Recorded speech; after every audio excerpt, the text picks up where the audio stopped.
Bom dia, tudo bem?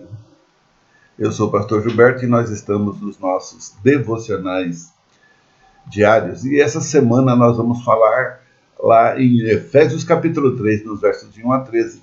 E nós vamos descobrir o mistério de Deus. Quando Deus fala de mistério, não é algo assim, que está escondido, mas o mistério revelado, que é a igreja, que é o nome da nossa série, Igreja, Mistério de Deus. E nosso primeiro ponto aqui, nesse primeiro episódio da nossa série, é exatamente esse. O grande mistério de Deus é revelado e há uma tensão da graça. Esse é o nosso tempo aqui hoje. Vamos lá? Se você tiver uma Bíblia e quiser acompanhar, se não, me ouça. Efésios capítulo 3, versos de 1 a 13. Diz o seguinte: por essa causa eu, Paulo, sou prisioneiro de Jesus por amor de vós, gentios. Então lembra, Éfeso é uma cidade gentia. Paulo estava numa igreja de gentios. O que é gentio? É aquele que não é judeu. Eu sou gentio. Provavelmente você que está aí do outro lado também é gentio. Se você for judeu, então você é judeu. Mas se você não for judeu, você é gentio, seja qual for a sua nacionalidade.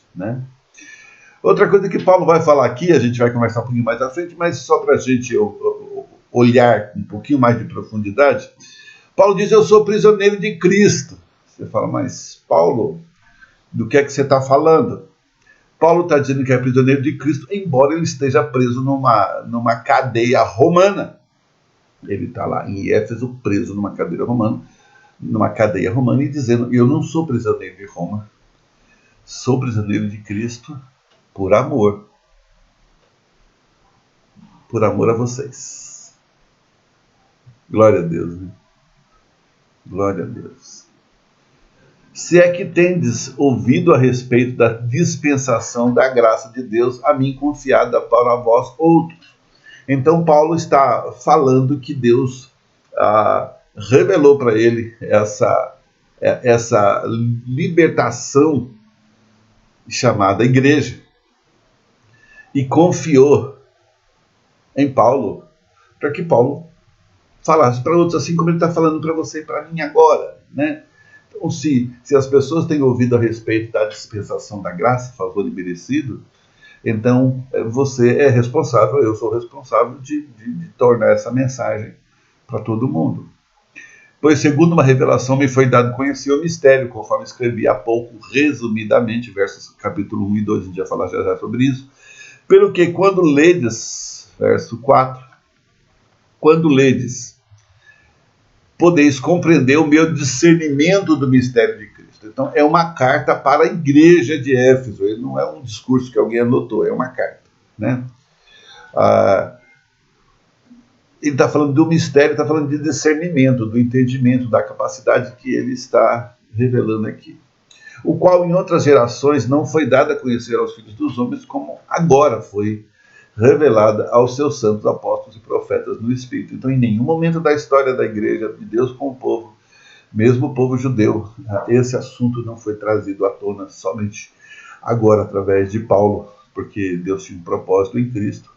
E Paulo, então, foi esta caixa de ressonância, de abrir esse assunto para frente. A saber, qual é o assunto, qual é o discernimento, qual é o mistério? Que os gentios são co-herdeiros, membros do mesmo corpo e coparticipantes da promessa em Cristo Jesus por meio do Evangelho. Então nós já estamos ligados a Deus, ligados a Cristo, ligados a outros membros do mesmo corpo e somos coparticipantes da promessa em Cristo Jesus por meio do Evangelho. Porque Deus prometeu que um dia ele iria libertar o povo para que eles pudessem viver de maneira perfeita. E assim será. Amém, irmão? Do qual fui constituído ministro conforme o dom da graça de Deus a mim. Então não é algo merecido, é algo que foi dado. Dom é gratuito. segundo a força operante do seu poder. A graça de Deus opera em você e opera em mim. O que é isso? É o quanto Deus tem de mim, não o quanto eu tenho de Deus. Né? Eu posso orar, eu posso passar a noite orando de joelho no milho atrás da porta. Isso não quer dizer que eu tenha uma grande liberdade em Deus. Isso quer dizer que eu tenho muito de Deus, porque eu faço tudo isso para Deus. Mas a verdade, o que Deus quer realmente, é Ele ter de nós. Isso já é atitude e ação. Não estou dizendo que a oração não é algo que Deus vai ouvir, até nem poderia dizer isso de maneira alguma, né?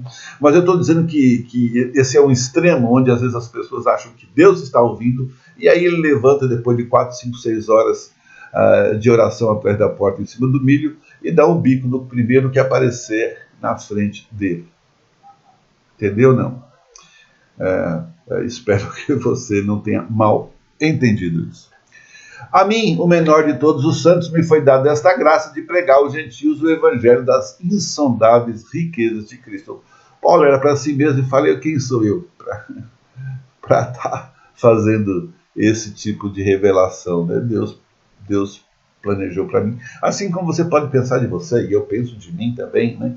Como pastor, mas quem sou eu? Não sou perfeito, dou muita mancada, mas eu tenho um projeto de Deus na minha vida que isso me leva a cada dia. E me leva a levantar e ser resiliente. Continuar em frente. Né?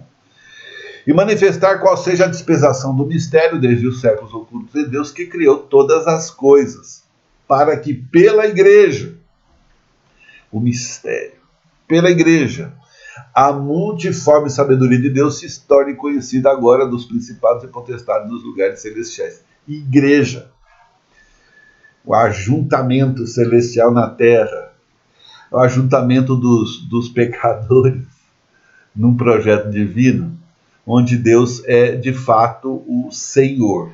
Então, se você ainda está lutando com isso, irmão, lembra, Deus tem um projeto na sua vida dentro de uma instituição, que eu posso usar essa palavra, que é, ao mesmo tempo, uma instituição humana e divina.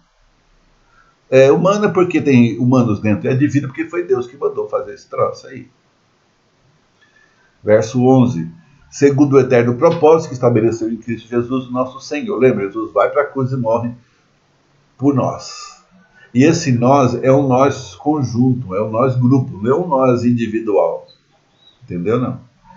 Pelo qual temos ousadia e acesso com confiança mediante a fé nele. Portanto, vos peço que não desfaleceis nas minhas tribulações por vós, pois nisso está a vossa glória. O que Paulo está dizendo é que aparentemente tudo acabou. Paulo está dizendo, não acabou não. Eu estou escrevendo isso porque Deus, e estou passando isso porque Deus quer que isso seja parte da nossa história. Bom, depois de nos mostrar como fomos abençoados com toda a sorte de bênçãos em Cristo Jesus, lá no capítulo 1 ele diz, fomos abençoados com toda a sorte de bênçãos espirituais em Cristo Jesus. Então se alguém disser para você assim, olha, você tem que buscar essa bênção incessantemente, ore e tome banho, não tome banho porque senão você não ganha, você vai ter que ir lá e fulano de tal vai ter que pôr a mão, o pé na sua cabeça para que você e em você seja revelado essa bênção. Bom, desculpa, mas a Bíblia não diz isso. É claro, Efésios capítulo 1, a gente já passou por esse texto. Nós já fomos abençoados com toda sorte de bênçãos espirituais em Cristo Jesus. Amém, irmão? Selado com o selo do Espírito Santo. Aleluia! É pouco? É tudo, querido. É tudo. Daqui para frente, é como que isso vai ser visível na sua vida. E de fazer a primeira oração pedindo a Deus. Paulo fala que os olhos do coração de vocês sejam iluminados, para que nós sejamos capazes de ouvir, a fim de que conheçam a esperança, a expectativa. Iluminados aqui quer dizer entendimento. Porque a gente pode conhecer a Cristo de maneira errada e ficar esperando aquilo que ele não vai fazer, imaginando que o que difere um cristão é o seu poder humano, e não é. Até porque quem é que tem poder? É Deus. Tá certo? Ah, mas você pode falar um monte de coisa. Bom, eu prefiro acreditar aqui. Efésios capítulo 1, pode ler quantas vezes você quiser. E se você quiser buscar outros textos para dizer qualquer outra coisa, é você, Deus. Não é? A fim de que conheçam a esperança pela qual ele os chamou, as riquezas da gloriosa herança dele nos santos e a incomparável grandeza do seu poder para conosco, os que cremos conforme a atuação da sua poderosa força. Paulo entra no capítulo 2 falando como Deus foi gracioso para com os gentios, para conosco. Ele foi gracioso. Pela graça sois salvos mediante a fé, isso não vem de vós, é dom de Deus. Então, ele mostrou que antes de conhecermos a Cristo, éramos sem Deus, escravos do pecado, temos um passado horrível, todos nós temos. Mortos em nossos pecados, merecedores da ira de Deus, mas Deus nos deu vida por meio de Jesus e nele derrubou a barreira da inimizade entre nós, os gentios e os judeus. Agora somos herdeiros de Deus, herdeiros da promessa da salvação feita aos judeus, edificados para sermos morada de Deus. E aqui, queridão, é um ponto nevrálgico para a fé. Porque a partir daqui, a vida se instala ou não instala. Por quê? Porque essa é uma verdade intangível. Você é salvo em Cristo Jesus e vai para o céu. Amém, irmão? Mas não tem um vídeo que vem do céu para nós mostrando a sua entrada. Desculpa, nem a minha, né? A Bíblia fala que ninguém foi ao céu e voltou. Só Jesus, né? Então não tem como provar. Qual é a prova? A prova da fé. A prova da fé. Deus tem te abençoado, vai continuar te abençoando e vai fazer da sua vida de verdade uma ponte para a vida eterna, se você crer. E se esse crer, e se essa verdade te alcançou e te abraçou, então é agora que você vai fazer diferença. Então, no capítulo 3, Paulo começa a falar sobre o grande mistério de Deus que foi revelado a ele. Né? O maior mistério da história. Paulo estava preso por causa desse mistério. Que mistério é esse? O versículo 6 vai falar que é por meio do evangelho, gentios e judeus formam um só corpo. Quem estava atrás dele para prendê-lo? Os judeus, porque isso era heresia para eles. O corpo de Cristo, a igreja, essa igreja que agora foi alcançada, ela era um grito de indulgência para alguns, eu acho. Eles não merecem. Não, é verdade, eles não merecem. A gente não merecia, assim como eles não mereciam. E nós agora somos co-participantes da promessa em Cristo. Foi exatamente desse modo de pregar que Paulo foi condenado à prisão.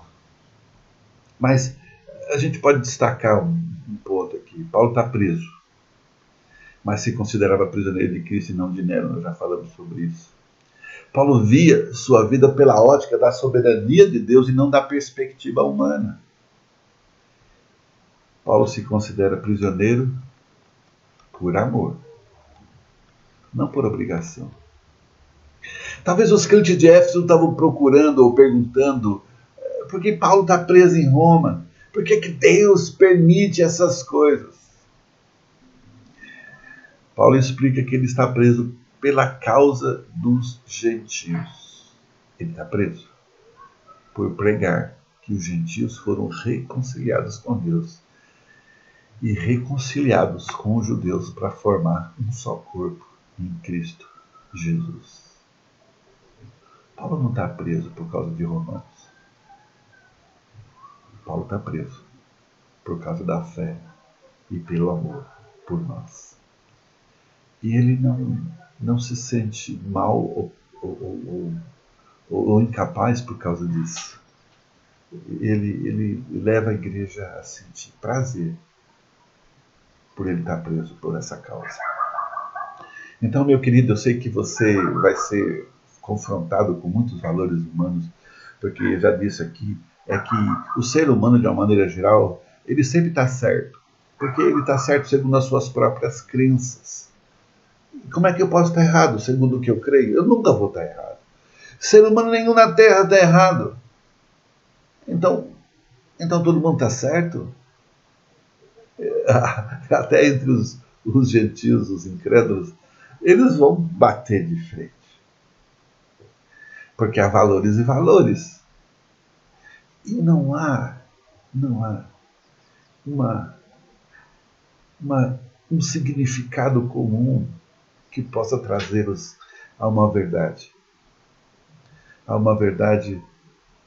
perfeita, a verdade de Deus, um valor absoluto que você possa voltar e verificar se aquilo que você crê, pensa ou faz tem peso dentro da vontade de Deus. Que alegria, eu me sinto muito feliz em voltar cada vez para a palavra e ver Deus lá. Às vezes eu vou levar um puxão de orelha. Às vezes Deus vai dizer, vai filho queridão, vai em frente. Que Deus te abençoe, que a graça de Deus te traga toda essa referência, que você veja a vontade de Deus surgindo e te abençoando todos os dias. Em nome de Jesus. Amém.